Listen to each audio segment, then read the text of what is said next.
welcome back to the channel. Welcome back to another video.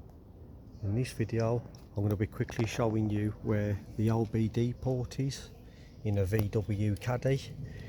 If you come to the driver's side, if you look at this location just here, if you look just under there, you'll actually see the LBD port.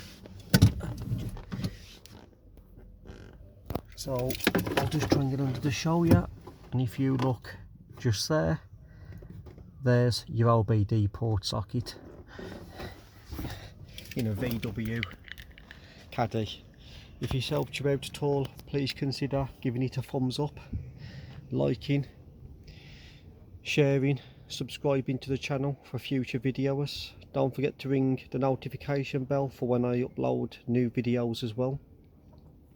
That will actually let you know as I've uploaded a new one.